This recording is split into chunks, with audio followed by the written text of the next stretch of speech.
Vikings, let's win this game. SKOL Vikings, honor your name. Go get that first down, then get a touchdown. Rock 'em, sock 'em, fight, fight, fight, fight. Go Vikings, run out the score. You'll hear us yell for more. V-I-K-I-N-G-S, SKOL Vikings, let's go. I'm not having this bullshit. And you blew it. You blew it. Viking Nation, prepare to enter Valhalla with the most entertaining podcast of the Minnesota Vikings. And now, Odin's Den with A-Train and the Hammer. Now it's 3rd and 11 from the 14. Cousins back to pass, fires over the middle, caught Jefferson to the 45, into Bears territory to the 40. He's dragging Jalen Johnson down to the 27 and lets him hear about it. It's a 53-yard grab by the best rookie receiver in the NFL. He's Justin Jefferson. Oh, baby, we're back, and you heard it there from PA first. We have the best rookie receiver in the league. This is Odin's Den, episode 120. Take out all the 20s in your pocket and hand them over, because Hammer's going to mug your ears with his nasally drone. Hey, Train, how the hell are you? I'm doing pretty good. I just came up with that on the spot. Can you believe it? I just came up with that.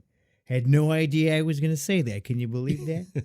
Well, you played an interesting clip to start this episode, too. You're right. I felt like we needed a little bit of PA in our bloodstream, as you like to say, and you like to put Guinness in there usually. So, we're in an episode where we just got done playing the Cowboys, so of course we start with a Paul Allen clip of the Bears game from the game before. Yeah.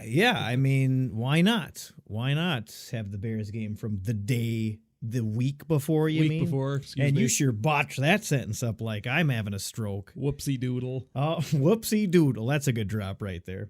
Speaking of which, I got a cold in the last episode for Ronster drops. I think I got a couple new ones in there, but now we'll add whoopsie doodle to the list. Well, special thanks to Ronster for filling in for yours truly last week. Yes, so we always appreciate it. It's at least once a year. When's the last time we didn't have a Monday night game? I mean, there's got to be years that we don't. I feel like it's been a while, though. I think the Vikings have literally been on Monday Night Football every year for at least the last 7 years. Yeah, that makes sense. The whole time we've been doing this podcast. Yeah. So every year we know that we have at least one episode where we have to have somebody come in and guest host, or I would have to do a solo, or we would have to skip, which obviously we don't want to do. But thank you for tuning. Thank you for listening. It's episode 120. I'm A-Train. That's the Hammer. We try to bring you all the Vikings news and updates with a dash of entertainment and production quality, which I think we excel at. You could say all you want about our analysis, our fans' perspective, our opinions, what have you. If we have any right at all to be doing a pod fart into your ears. But I do really try to have a good website, which I think we've succeeded at, to have some comedy, which I think we've succeeded at. And I'd like to hear some of this production value. Play a drop right now. Well, that's any drop. I mean, just in general, the overall just play production a drop value. right now. All right, Just let's play see. one right Which now. one should I do for you? Here we go. You'll probably like this one. You thought you were smart? What are you, stupid? In the business, we call that a drop because you drop in that audio right in the middle. Excellent work, super producer man. That is correct. Super producer man. It's like a superpower with no value whatsoever. All right, so let's go ahead and move into the episode here. Purple and of pain. course, a shout out to the Purple Pain. I can't not just blurt it out of my face. Purple Pain. Just keeping you on track, sir. Verbal diarrhea over here. I was looking at it. I have this right here. You can see it from there. I might get a little heated or get off track, and I don't forget. We've been shouting them out every episode for like, I don't know, at least 30 episodes now. It's kind of more than that. It's kind of a routine. Probably like 50 at least. It's kind of a routine. I don't really forget, but you love blurting it out. Check out the Purple Pain forums. It's an internet forum, Jazzy. PurplePainForums.com for all your Vikings message board needs. That's right. If you have message board needs, if you want to clack your keys, if you want to troll, if you want to call Hammer a stinky slob, if you want to try to go on there as a Cowboys fan and enrage all of us Viking fans, or talk like a nice gentleman, like if you want to call the A Train a friggin' idiot, you go on. I wish I had any posts at all on our Odin's Den comments. They could call us stupid. I just want action on our comments. I did go post on an actual Packer fans post. I don't know if I brought that up before, but I did post on a Packer fan talking about being, they seem very cordial, which is far and few between for most Packer fans. But they seem cordial, and I did post on that, commenting on how I thought Packer fans are. Speaking of Packer fans, I was around one last night, actually. Oh, sorry for your loss. Thank you. I accept your condolences like it's a funeral. And I made a comment about Mike McCarthy, and he, now this is a Packer fan, acted like he thought McCarthy was fired and already gone. And to me, that didn't make sense. I was pretty sure that didn't happen, and he's still on the team. Oh, you mean the Cowboys? Yes, yeah, the Cowboys. He's still coaching the Cowboys. That's what I thought. But this Packer fan who barely pays attention to his favorite team, and he's got all this gear for them laying around, thought McCarthy was already gone. And I was like, I was baffled by that, but I didn't know. So I just took the information and moved on to later check and be like, no, yeah, he's obviously still the head coach. And I thought I saw him on the TV, which is why I brought it up in the first place. He's always reading a menu because he's a fat piece of shit. Well, he could just be a Packer fan that doesn't pay a whole lot of attention to the Cowboys, I suppose. But that's a lot of Packer fans, you know. I don't know. He's like probably their favorite coach. He could be a Packer fan that just doesn't pay attention to the NFL a whole lot. It's just the Packers he's paying attention to. Well, yeah. That's what I would glean from that. True. It's just kind of funny, though, how sometimes people just like blurt out information like it's a fact in their mind, and it's the furthest from the truth it could ever be. That's always baffled me. Oh, a Packer fan getting tunnel vision? Oh, no way. I feel like McCarthy's like their Zimmer. Say? McCarthy to them is like Zimmer to us, don't you feel? No. Well, I guess I'm dog shit wrong then. All right. Anyway, check out purplepainforums.com. Go call the Hammer a wad, whatever you want. Well, if you're watching a Viking game and you're not with anyone, you can hop on Purple Pain. They have the Vikings game day thread where everyone's just live reacting to the Viking game. It's that we did that for the draft. And it was fun and added something to for the draft. first round of the draft. Yeah, we were both in the draft day discussion thread, just reacting to all the teams' draft picks and everything. It's a fun time. I had no contributing sentences, but I thought I had funny sentences, and I liked the pictures and the memes and all that stuff floating around. Yeah, Rain Man, he was on top of his meme game for the draft. Yes, but yes, if you're home alone like a sad little Hammer usually is, check out the purplepainforums.com and clack your keys and say, go right up to Funky Town and tell them Odin's Den sent us, and she'll love it. Yes, very good, sir. All right, so let's go ahead and get into the news you can use, just don't lose. Don't drop all the screws.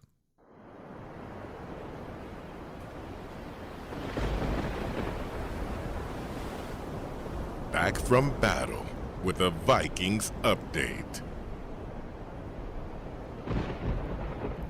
Oh, that lightning always scares me. Weather's getting murky here in Fargo, ND. All right, what kind of news we got here, Hammer? All I got is just that the Vikings a couple days ago signed veteran long snapper Andrew DePaula to the practice squad. And then elevated him for the game. He was actually our long snapper. Austin Cutting was inactive for the Cowboy game. Correct. And the Vikings also signed kicker Tristan Vizcaino to the practice squad, taking Chase McLaughlin's place. Because the Jaguars, they poached kicker Chase McLaughlin, like the 1 week we didn't protect that guy. It seemed like every week it seemed like every week the Vikings were protecting keep our mitts on him. Chase McLaughlin on the practice squad. Jaguars finally got their kicker, I guess. We elevated somebody else too besides Andrew. Oh, Brett Jones, right? It says here on 11/21 we elevated Aviante Collins along with Andrew DePaula. Hey, Avian Collins. Wow, interesting. Okay. We elevated him too. And of course, we'll have to mention just quickly, CJ Ham went on and then off the COVID-19 list. And then the news today, we're recording this on November 23rd, Monday night. Adam Thielen was placed on the COVID-19 /reserve list. Hard to say how long he'll be on that. Yeah. Different players have been on different lengths of time. I mean, CJ Ham was on the COVID list, then 2 days later he was removed, and then he played. Yeah. And now Thielen's on. I think I'm assuming they're waiting for a test result. It's not always obviously a full quarantine type of a scenario, but that's why they have it there in case they do have to ride out upwards of 14-day quarantine, or they do get a positive, obviously. Wasn't there something, didn't somebody say that a Cowboy actually had corona or had symptoms? I think I saw a news article that said like Dalton or one of the Cowboys was showing signs but playing anyway. I don't know. Well, did you see that? Andy Dalton already had it. Okay. He had COVID-19, and then he got over it, and now he's back. Oh, so he pulled an A train. Yeah, because you've had it. You are correct. And I can still wheeze my lungs with the best of them. It doesn't stop me. Just for anyone listening to this, I, the Hammer, did not catch COVID-19 from the A train for this podcast. Correct. I didn't. I'm pretty sure I didn't give it to anybody, and I saw multiple people and worked my part-time job after I technically got it. I mean, so power to me, baby. We know the internet was blowing up just wanting to make sure the Hammer was okay. So I'm just reassuring everyone, Hammer's fine. Oh. A-Train, he had it, and he's fine, whatever. They're alone in that Hammer sentiment. is okay, everyone, so you can breathe easy. Isn't this like 2-week-old news? That we talked about the corona sweeping through the studio, coughing all over the set here. Yeah, that was a couple episodes ago. But again, just reassuring the mass public that's scared to death for the Hammer's health. Our 100 listeners. We're all right. Our 100 listeners are all clamoring for a Hammer update. Hammer's okay, and A-Train's doing whatever he does. Yep. You got it. You got it. All right. Do we have any other news for that sweet news segment title that I spent good hard-earned money on, Hammer? Well, that would be it, sir. Yeah, I think that is it. Mike McCarthy channels inner Gallagher smashes watermelons before Cowboys win. Take that as a 2 hours ago by NFL.com. He smashed a watermelon. Mike McCarthy channels inner Gallagher smashes watermelons before Cowboys win over Vikings. Whatever the fuck that means. Anyway. Oh, it's important to have fun, he says. Yeah. Eat a cheeseburger, you fat fuck. All right. Moving on. We just got to dive right into, we can dive right into the game then, if that's all of the news, as they say. We can get to the meat in the potatoes of the devastating loss that we suffered. Hello, darkness, my old friend. If you live under a rock, or you're a Tampa Bay Buccaneers fan for whatever reason, and you're nose deep in ignoring your fantasy team, the Cowboys won. Man, I'm firing off random shit out of this weird-ass brain left and right today. Quick-witted. Well, you're taking a shot at a guy where maybe like 3 people are going to know what you're talking about. But it's just rolling right out, and to me, it's hopefully funny. Okay. The Cowboys won 31-28. The 2-7 fucking Cowboys beat us. I was severely disappointed. I was more focused on watching The Undertaker retire last night, even though the rest of that Survivor Series was fucking garbage. But yes, the Cowboys won 31-28, And speaking of the score, me and Hammer texted each other because Ronster was on the pod cart. Our score predictions, Hammer said 16-20. I then followed 16 up 16-27. 16-20. Oh, my bad. This isn't current. It's on my cell phone. Never mind. Yeah, you're I'm looking at an old score. You're looking at the Bears. I forgot game. it was in my text messages, not my notebook. I'll take it for you for a quick second here, A-Train. Thanks. Yeah, we texted each other. I predicted the Vikings beating the Cowboys 27-16, and the A-Train predicted the Vikings beating the Cowboys 34-24, and the A-Train ended up winning this week. My win streak is snapped. Yeah.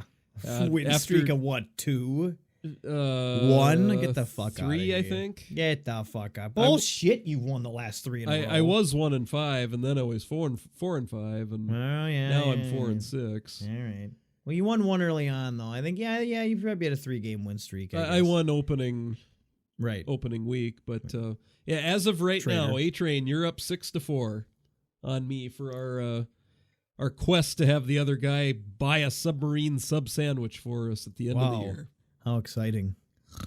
Well, I'm falling asleep just thinking about this great prize. Well, I know last week Ronster said he didn't really care, but he's not the guy that has a sandwich on the line. I want that sandwich.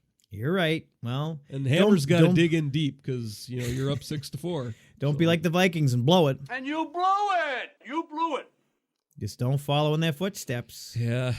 This is a tough loss. Their footy steps. And there are bright spots. Thielen looked fucking amazing. Jefferson looked fucking amazing. Eric Kendricks looked great. Delvin Cook got beat into the ground again, but produced like a mofo. I mean, yeah, there are some bright spots. But yeah, let's go ahead and get into the game here. Looking at the offensive side of the ball. First, like usual, Kirk Cousins was 22 for 30, 314 yards, solid yards, 3 TDs, a solid stat line. But how do you think he played? I thought Cousins played pretty well. Solid enough. He didn't give up the ball. Well, he did give up. I mean, he had that fumble True. early in the game. But no picks or nothing. No, he didn't throw any picks. Yeah. We lost 2. We had 3 fumbles in this whole game, and we lost 2 of them. I mean, in that fumble that Cousins had, there was a little bit of a helmet-to-helmet on that play. I saw a lot of talk about calls that should have been made and then shouldn't have been made. Oh, yeah. So there's a lot of the referees had a tough game. Yeah. That's a nice way of putting it. Yeah. Very nice way of putting it, sir. Wow. Watching this game, I got the impression that if the Vikings and Cowboys played each other like 10 times, with everything being equal and neutral, neutral field, neutral rest for both teams, neutral health, both teams, that sort of thing, I got the impression the Vikings would probably win at least 8 of those 10 games, if that's what they did. Even if they got Dak and everybody out. Yeah, I would say back so, yeah. for us and them. Yeah. Yeah, well, remember, we also have, 3rd and 4th corners we're trotting out there. And right.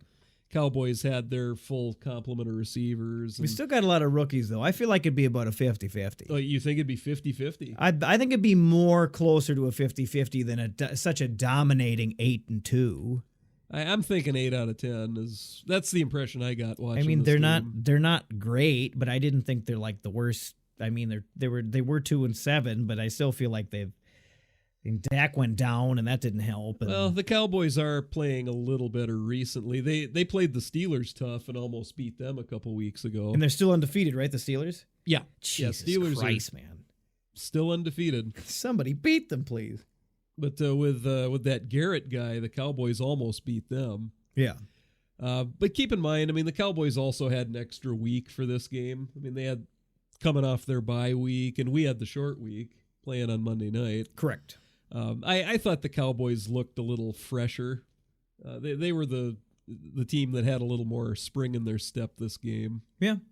I don't think anybody would argue with that. Well, yeah, if we're talking about the offense first. Yeah. The very first reaction I had with this game, if you're just looking at individual players, I thought Riley Reef looked pretty slow. Yeah, you said that. Yep. I thought he looked pretty slow. I mean, that play early with the Cousins fumble, God, DeMarcus Lawrence got inside Riley Reef that play way too easy, way too quick. Yeah. So Dakota Dozier didn't have a good game either. And the Cowboys have a decent D-line, correct? Yeah, they have DeMarcus Lawrence, and Neville Gallimore is a draft pick I liked a lot. They got him in the 3rd round, I think. So they're not like a slouch on D-line. No. Their D-line is decent. Their secondary is pretty rough. Which we showed. Yeah, I think were they without Trayvon Diggs? I think. I thought they. I don't remember seeing Diggs out there. I think Trayvon Diggs missed this game. So the yardage kind of went how I thought it would. Like Dalvin's gonna get 100, but yep. Thielen and Jefferson had their big games and everything, which I thought they would. Mm-hmm. But wow, a couple of our O linemen definitely had tough games. Oof. Yeah. Well, and we have 2 people out. Yeah, Ezra Cleveland was out. Cleveland's out, and who else was out? Somebody else was out. Why can't I think of them right now? Oh, I swear 2 linemen were out, and I was like, oh, there goes fucking that. No, I think it was just Cleveland. Okay. Because we had Brett Jones in at right guard. Right. Yeah, Brian O'Neill, Bradbury, Dozier, and Reef. Yeah, everybody else was in there. Okay. Either way, still issues with the O-line, yippee. But it was good enough again for 27 carries for Delvin, 115 yards, 1 TD, averaging 4.3. Still a solid performance. He got smashed that one time. I think it was when Kirk passed to him. Yeah, when that Kirk little shovel pass, and he got blasted. Donovan Wilson blew him up. He looked like he was in fucking Back to the Future there for a minute. Just like he spawned in the barn and he didn't know what the hell was going on. That play, it was like that play got me pissed about the refereeing again. I mean, Harrison Smith got flagged for that bullshit unnecessary roughness where he hit him with the shoulder. Yeah. Like, well, how about you flag Donovan Wilson for that on us then? And Kirk too. Kirk took I believe at one point Kirk took a double hit that was not called. And I felt like that was roughing the passer. I'm blanking on that. What play that might have been. I mean, don't get me wrong. There were some penalties that were legit. Right. But yeah, the referees were definitely, I thought, siding with the Cowboys. A bit, and I saw people on Twitter going, NFL's rigged. They want them to win. Oh, somebody pointed out that one of the Cowboy wide receivers stretching out and catching a pass in the end zone is like on the main banner page, like on the main picture of the NFL Twitter account. So they're like, man, they couldn't be fucking kissing their ass fucking harder right now. Maybe they helped him win. I don't know if I'd go that far, but it is a little like, oh, they're our favorite team, everybody, right? The referee mistakes definitely helped the Cowboys more than the Vikings this game. Right. But there's always going to be shitty refs. But yeah, Delvin did have he lost a fumble. It was unfortunate, but he literally took 90. Like usually Madison has like, I don't know, over 10 carries. Well, I don't know about that. Dude maybe had 6 one or though. 7. Maybe but he 6 doesn't or have 7. one. Yeah. Dude had 1 carry for 6 yards. Cousins had 1 carry for 4 yards. It was the Delvin show as far as even attempts. Well, it's because the game was close the whole way. Yeah. I mean, if we had gotten to a 2-touchdown lead, we're at up a little bit. Then right. Madison would have, right, gotten his carries a little more. I'm still worried about Delvin getting overworked. Too much exposure. Well, taking these hard hits like that, man. Well, you do what you got to do to win a game. Yeah, but you're at the right. same time, you're right. At the same time, you do want to keep them fresh as much as you can. With those 2 beasts, I'd be rotating like a mother. I would have given Madison more than 1 fucking carry, I'll tell you that. Jesus H. Trying to kill I'll Delvin agree or with what? that. Fucking manslaughter out there. I'd like dude. to see Madison get 5 carries a game at least. Oh, at least 5 feels super low to me. I don't know if that feels really low, man. Even 5 feels pretty low. Well, when one guy's got 20, where he's gotten like 12 to 20. right, exactly. All right. Any other? Yeah, okay. So now receiving, of course, receiving. We'll touch on receiving. The Well, there's a lot of good bright spots with the receiving, but the main bright spot is, well, Hooked on a feeling. Adam Thielen's back, baby. He was gone, and now he's back. Well, geez, 2 touchdowns on Monday night and then 2 more touchdowns against the Cowboys. Mm-hmm. Well, how about that one-handed grab in the corner of the end zone? Like a glove, like a baby in a basket. Yeah, that was a crazy catch. 8 for 11 on his targets, 123 yards, 2 TDs. That I'm pretty sure that's his best game of the year, or very, very close. I would call it his best game of the year so far. Yeah. I don't know. It feels like he's been a little quiet, not necessarily to his choosing. This season, he's obviously out there. He's obviously getting thrown at every game. Well, he's catching touchdowns. Yeah. The yardage compared to last year might be down a little. Yeah, he definitely ain't averaging 100 yards a game. And you've got the amazing rookies, PA said. Of course, JJ out there, he was only 3 for 5 with 86 yards and 1 TD, looking also fantastic. Those catches right in the bread baskets, the over the shoulders. Oh, maybe outside of that one drop he had at the end. yeah, that was pretty important, man. That was pretty fucking important, and unlike him so far this season, to be honest. Well, I'm not worried about him. No, I'm not either. I'm not either. It was just, I mean, I think that might have been his first drop of the season. That I remember seeing. Yeah. It just happened to be at like the worst possible time for us. Yup. Sure was. So, it looks like Hammer's at a loss for words over there. He's just kind of it's shaking just, his head and ho-humming over there. Well, the play calling was definitely lacking. Oh, no, not Gary Kubiak, who's already been on shaky play calling ground. Oh, no. Well, he had a couple good games. This game... Well, a monkey gets the clock right twice a year or whatever the fuck they say. Well, they tried that trick play in the goal line situation where they had Rashad Hill. That was badass, man. Well, if we wouldn't have got that penalty. You talking about that one? No, I'm not talking about the fake punt. I'm talking about that goal to go. It was the goal line situation, and they had Rashad Hill running a passing route. It was a play action. They went jumbo. 3 tight ends and an extra O-lineman, Rashad Hill. Mm-hmm. And they had Rashad Hill running a passing route, and they were going to try to throw it to him. Yeah, I don't think I'd do that. Well, I didn't like the play call because I would say if you're going to try that, like if you're going to have an O-lineman report eligible, maybe try to throw it to him. Brian O'Neill is the guy to throw to. Yeah. He was a tight end in college, and Pittsburgh actually did run some trick plays with him. Yep. He caught whatever was 3 touchdown passes as an O-lineman. Now, if you're going to do that, Brian O'Neill is the guy to throw it to. I guess that didn't fit in their scheme, though. So I mean, throwing it to Rashad Hill, that sounds so fucking stupid. I wasn't a fan of that play call. Yeah, well, you can't win them all, right? You can't win them all, can you, Gary? You thought you were smart? What are you, stupid? Yeah, Gary.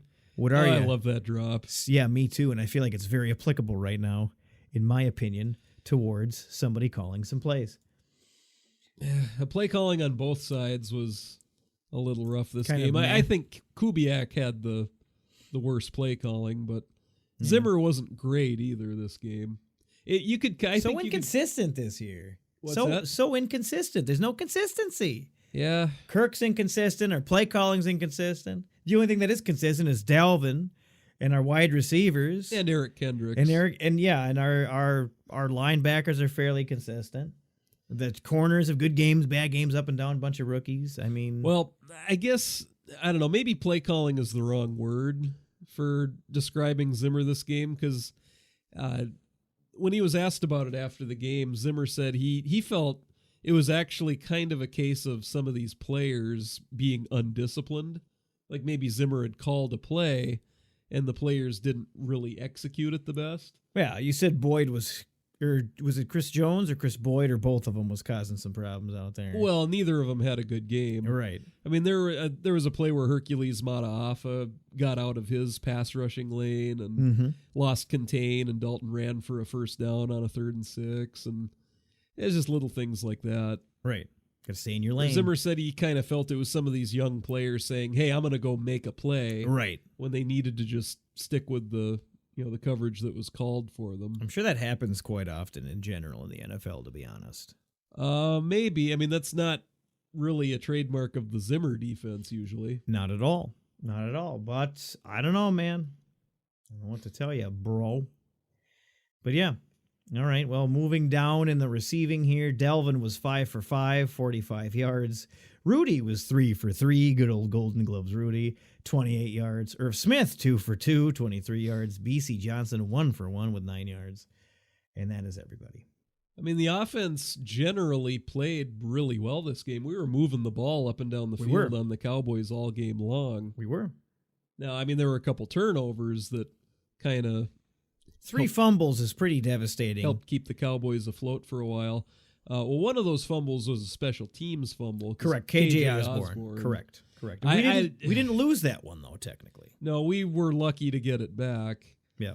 God, when we drafted him, I remember saying it was a bit of a head scratcher for me when we took him in the 5th round. And now that's kind of being proven for you? Yeah, it's kind of coming to fruition the way I thought it would with him. Oh, so you have to write to Spielman a nasty letter. And you blew it! You blew it! Well, I don't know about that. I mean, Spielman does draft pretty well. Yeah.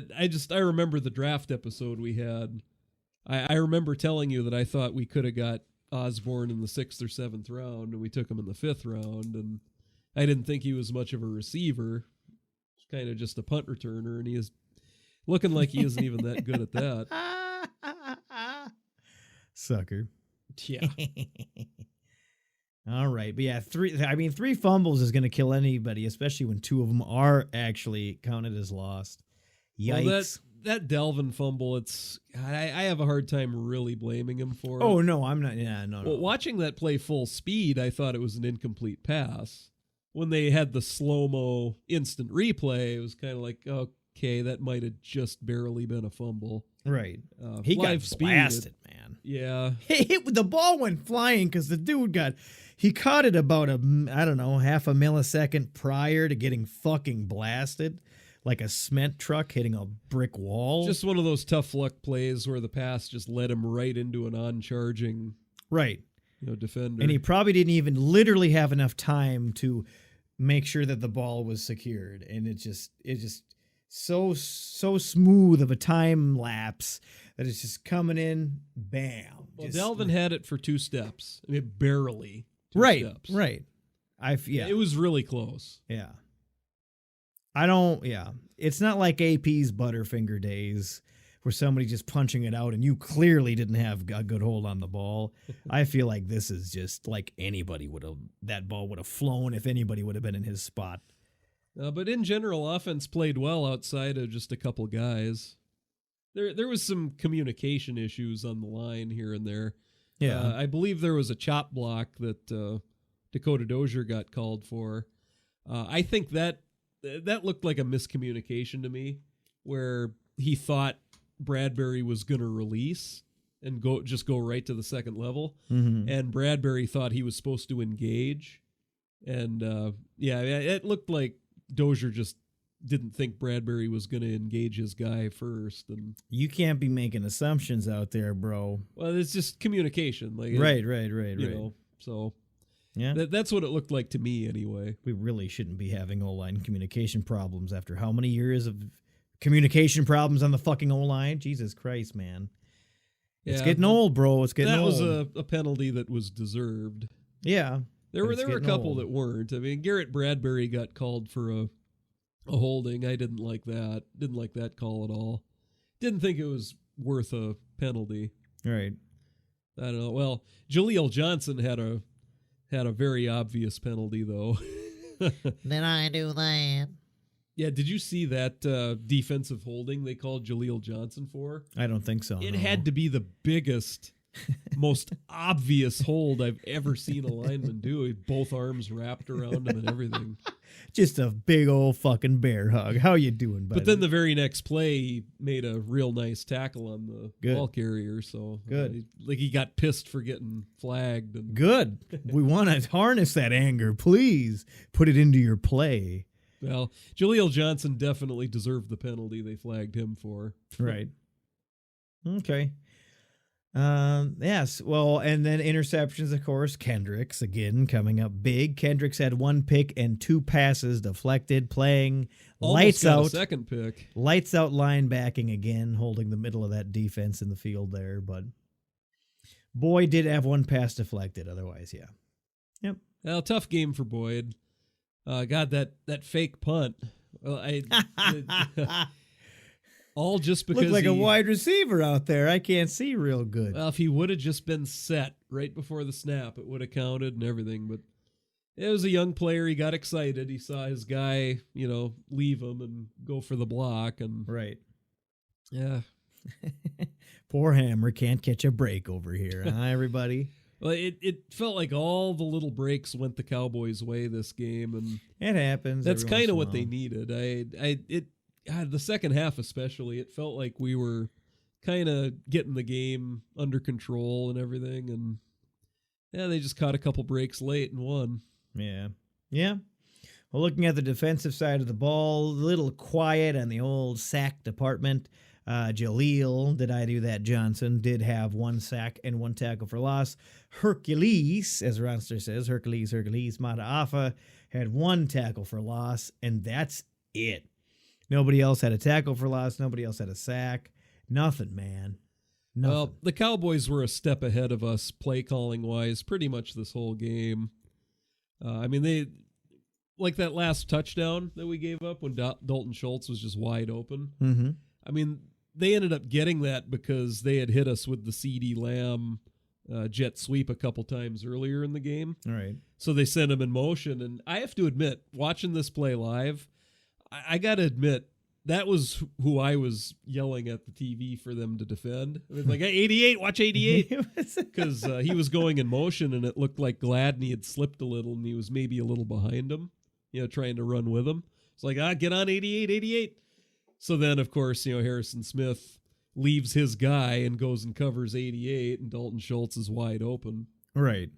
Well, even the 2-point conversion play they got, because we had blocked their extra point before, so they ended up going for 2 later to get the point back and go up by 3, and that was kind of a nice little lateral play they dialed up. Mm-hmm. Yeah, handing it off to Ezekiel, and then he flipped it over to, I think it was Lamb.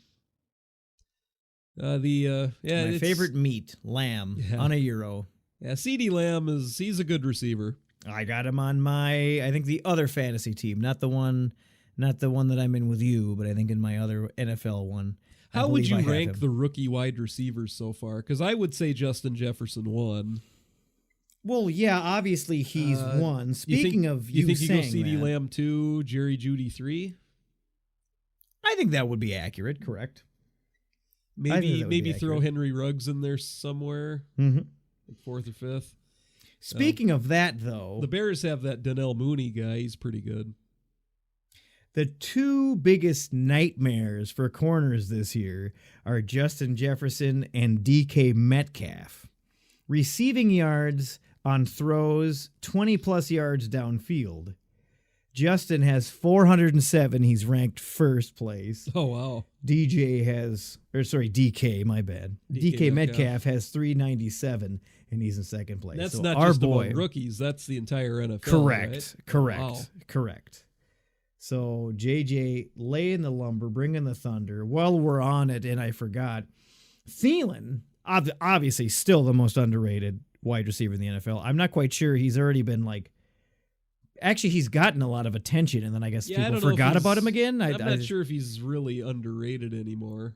He shouldn't be, but I think he still isn't really put into the talks and mentioned. And this bad year, he kind of got swept under the rug again a little bit. He wasn't, putting up the 100 yards a game every game, so he's not really being talked about again already.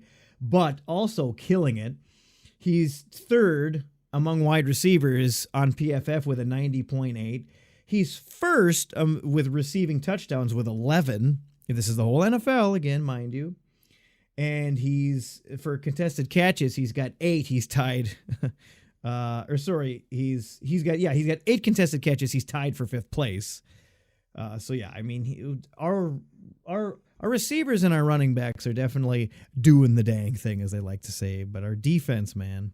On offense for the skill positions, we're set. We are set. Not fucking special teams. Far from set. If you want to count some of those as skill positions. Yeah, not a good special teams day today, although we did block an extra point. That was pretty baller, which was Eric Wilson, correct? Yeah, I couldn't tell. It was either Eric Wilson or Jeff Gladney. Yeah, there was a zero. There was a zero in the number. I couldn't tell who actually blocked it, but... I do have access to the coach's film on my Game Pass. I don't think they said during the game who blocked it either, so... Which kind of seems like a gross oversight. If you're commentating and an important play happens, you'd think you'd comment on the player who did the important thing. Well, anyway, I don't think Fox had their A-list group calling this one. What? No. What, you mean Fox's A-list? What's that? Troy and Joe Cook? Yeah, I guess you make a good point. Now that they're the A-list. You know they're the A-list. Yeah, now that you mentioned it, I probably would rather listen to Jonathan Vilma than Joe Buck. Oh, thank you. Bold statement there. Bold statement. All right. Let's go through the total team ding-doo-do-dads here. Nope. Okay. The statistics. Well, I guess any other final words on our offense or our defense in this Cowboys game at home at US Bank Stadium, which doesn't mean anything anymore because there's no fans. Oh, the defense, it's just they got to get more disciplined. I mean, there were a couple of third and fives where it was just a draw play to Ezekiel Elliott, like 3rd and 5, they handed off. And we're like, huh? And we were just pinning our ears back going after the QB, so they just ran for a first down because of the play call. Right. Some things look too damn easy for them a couple times, for sure. Now, again, I mean, some of this has to be just because of the bye week. I mean, the Cowboys were very well rested. Bye week, and we had a short week. I mean, that has to be part of it. So probably, I don't know. It's still super frustrating because I know we're a better team than the Cowboys. I mean, I know we are. We should be this year, yeah. I know we have a better coach than the Cowboys do. McCarthy is garbage. Why did you leave Green Bay, Mike? Why? But I mean, I guess with everything combined, like all the things that kind of broke the Cowboys' way and everything, it all ended up equaling a 3-point Cowboy win. It's just frustrating. At least we kept it close, right? It's shitty. I mean, technically, we did have that one last drive. Like, we could have drove down the field like we did all game and scored. But no, that's the one where we dropped the fucking pass and we look fucking stupid when the game's on the line. Well, the possession before was the one that really upset me more, though. I mean, yeah, thanks. Excuse you. Keep talking, bro. Yeah. Come on now. Yeah, the possession before that last one when we had the 4-point lead with, I think it was almost 6 minutes left, it was like 5 and change. That was the possession that angered me a little more. Started out great. It was a play action to Rudolph. Got, I think it was about a 15-yard pass, first down. It started looking like, hey, this is the drive. We're going to finish it right here. Right. The very next play, we hand off and get no yards. Right from then on, it was all downhill. It was 2nd and 10. We decided to pass it. Oh, incomplete pass. Clock is stopped. Same thing on 3rd down. And all of a sudden, there's 4 minutes left, and they got it right back. I'm not having this bullshit. Yeah, that possession was upsetting. You were yelling, screaming, throwing coffee cups, smashing them against the wall. And the last possession, Jefferson dropped a pass. It was super shitty, but it does happen. I mean, it'll happen. And Jefferson, he's such a baller receiver. I'm willing to forgive that. We'll let that slide. But, God, the offense had a chance to close it out, and they couldn't. Correct. The offense moved the ball up and down the field all game. Oh, man, I didn't have the turd of the week. We still got to pick on a loss. We have to pick our turd, our flusher of the week. Who would you pick for the flusher of the week this week? There is one guy. Oh, wow. That I want to give this to. That was quick. He thought about this, ladies and gentlemen. I know exactly who's getting my turd of the week. Whoa. You know what? I'm going to give you a chance to say who your turd of the week I don't is first. fucking know, dude. I'm just going to play off of yours. well, I'm just curious if we're thinking of the same guy here. Who gets your turd of this game? Oh, boy. What one player would you give this to? I'm either thinking Osborne or one of the Chris's. I mean, if I had to pick a single player, like you said, it was just kind of bad luck. Fell into place for them. I didn't feel Kirk did anything extra bad. Just name one player. Who do you give it to? I guess I'd have to give it to. You know what? Fuck it. I'll give it to Osborne. Fuck him. Oh, okay. That's Fuck not who you. I was thinking, but. Well, who'd you give it to? Chris Boyd? We'll have to make it. No.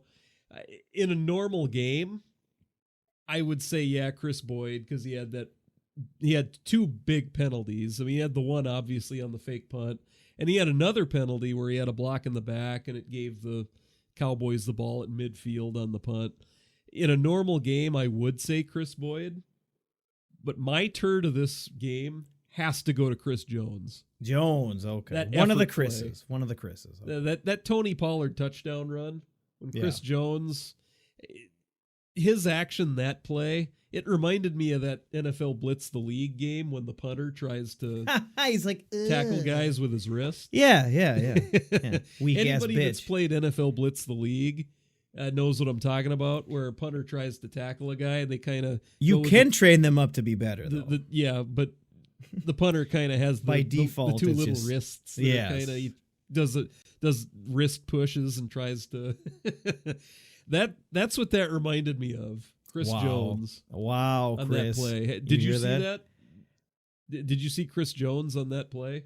I'm pretty sure I remember that one, yes. He got benched after that play. Right. Zimmer pulled him off the field and said, "Yeah, you're not going to play anymore if you're not wanting to tackle anyone."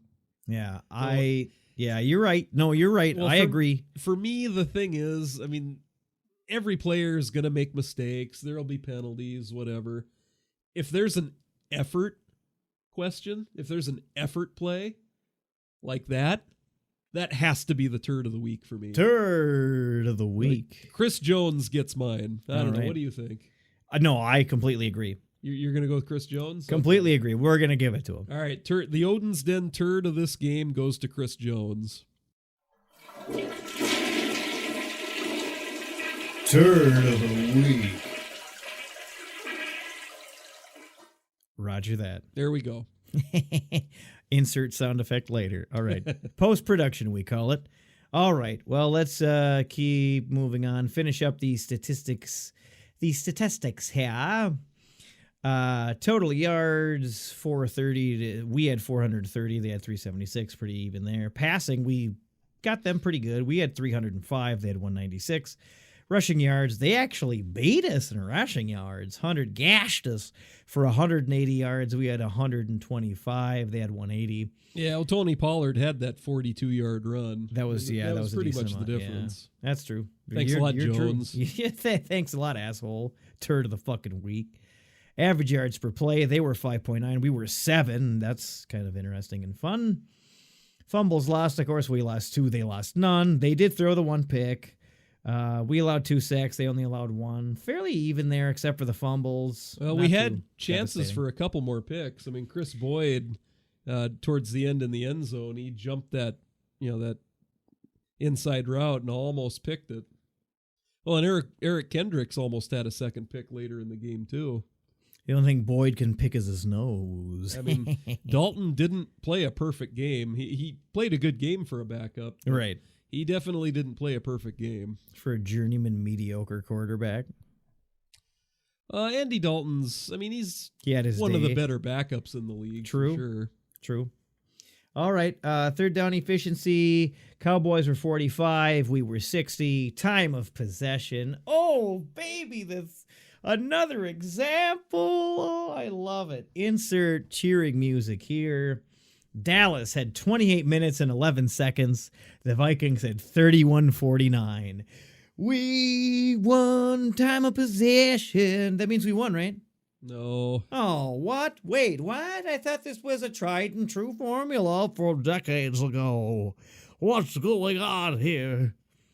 By the time we end up wrapping this podcast up, you will respect the time of possession stat, damn it. I'm actually just piling up more examples of how it doesn't matter. So Yeah. it's like the third or fourth one this season, I believe. I think it's the third one. Third for sure. think. At least 3. There's been at least 3. It's at least 3 times where we've won the time of possession and lost the game. For the penalties, they had 4, we had 8. Yikes, 8? Clean that the fuck up. Zimmer's probably screaming his ass off. I'm not having this bullshit. Well, some of that's just referee fuck-ups, too. You're right. This was a bad referee game. I should have had the shoving a whistle up their ass drop ready for them. But okay, that is about it. Of course, now we look forward to the future, the bright, bright future. Our boy is coming back home. Come home, Teddy, come home. The Carolina Panthers are coming to U.S. Bank Stadium, 12 p.m. Central, 11:29 on your local Fox station. There's a couple players over there to watch, but I will actually really enjoy watching Teddy play. Yeah, Stephen Weatherly, too. Maybe we can watch this one together, Hammer. Yeah, maybe. Maybe. Hammer doesn't like inviting me over because I get too nappy after I have pizza. Well, it's more just me and my dad have that tradition of watching the Viking game every Sunday. But anyway, it's your turn to go first in the score prediction. So what say you, A-Train? All right. Well, the Carolina Panthers. Let's look at the Carolina Panthers here as I think this through out loud because I haven't thought about it until now. Panthers are 4-7. Panthers are 4-7. Okay. They got Teddy. I don't think their offense is going to be moving at will. We're going to be more moving at will. Their defense probably isn't stellar either. Kind of average on both sides of the ball. I'm going to say that, obviously, the Vikings win. Sorry, Tenny. I'm going to say that the Vikings win with a unanimous split decision of 15-love. Oh, shit, that's tennis. I'm going to say that the disappointment in Hammer's face at that lack of amusement of that horrible joke is priceless, ladies and gentlemen. If we had a live video feed, you could see it, but it might crack the screen with Hammer's face. That wasn't your best joke attempt. Fuck you. You can't win them all. You throw shit at a wall and see what corn pieces stick. Yes, okay. You definitely do that. All right, and I have a lot more stick than others. Okay. Okay, so Vikings. I'm going to say Vikings. Well, we just scored 28 points. We easily put up a decent amount here. I'm going to say that we do 26. I'm going to say that we score 26. And Hammer's like, that's nice, A-Train. Keep it moving here. And that the Panthers roar their way to 2020. So you're predicting Vikings beat the Panthers 26-20. Yeah, baby. Alrighty. Well, final answer. So you say 26-20. Yeah. Well, the Panthers, their defense is pretty lousy. This is going to be a big Dalvin Cook game. I mean, the Panthers' rushing D is pretty bad. But Stephen Weatherly. But their offense is pretty good. I mean, Joe Brady is a really good play caller, and they got Teddy. He's pretty solid. And see, this is good. A lot of this is going to depend on if Christian McCaffrey is back or not. There are a few unknowns at this point going into the game, but I think I'm going to go ahead and predict the Vikings win this game 34-17. I like it. Our Panther score is a little close, but otherwise I like it. Well, so may the best asshole win. Yep, that'll be me. All right. So, yes, tune into that Panthers game this upcoming Sunday. It's a nooner Central. We're coming home to you. Teddy's coming back home to U.S. Bank Stadium. Yes, I think that's about it. Any other final words? Hammer out. Hammer is out. Enjoy the rest of your it's Thanksgiving, everybody. Sit around the table, give thanks. Buy some Vikings gear for your friends and family. Of course, you can check us out online at odinsdeadpodcast.com. We got our merchandising. We got an Amazon link to click through if you'd like to support us. We'd really appreciate you, and we want to thank you for listening regardless. You can find us on Twitter, Instagram, Facebook, all that good stuff. But it is Thanksgiving. It is Thanksgiving coming up this Thursday, the 26th. Hammer, what are you thankful for? I am thankful for football and chess and Family Matters and Batman. Wow. And I'm thankful for the A-Train. All right. Yeah, I'm thankful the A-Train is here. I'm thankful for... die from COVID. I'm pretty happy about that too, truth be told. Oh, yeah, and I'm thankful for the Queen's Gambit show on Netflix. I thought you were going to pick one thing, but all right. 15 list things later. I'm thankful for a new John Randall picture that I have that I'll show you at the end of the podcast. Oh, very nice. That we'll get into later. And I'll probably put it on the social media. But yes, my boy Johnny Randall. Yes, no, everybody give thanks. Gather around with your family. Try to avoid Netflix like the Hammer likes to do all by himself at home. But yes, happy Thanksgiving, everybody. Enjoy the rest of your week of November 23rd. I can't believe it's almost fucking December already. Snow isn't even on the ground here yet, but it's kind of a tame winter here in Fargo, but it's still getting It's been cold. as warm as I can remember it being in November. For a November around here. It's so weird. It's tame one year. It's weird. It's wicked. We had to snow fucking October 13th or whatever, and now it's back to normal. But yes, everybody enjoy Thanksgiving and eat some turkey and say hi to PA if you see him drunken walking the streets of Canterbury betting. Man, this is a funky feast right now. All right, everybody. A-Train and Hammer out. Have a good rest of your holidays. Thank you for listening to Odin's Den. Be sure to follow us on iTunes, Stitcher, and YouTube. Get all of the latest at odinsdenpodcast.com. SKOL! You thought you were smart? What are you, stupid?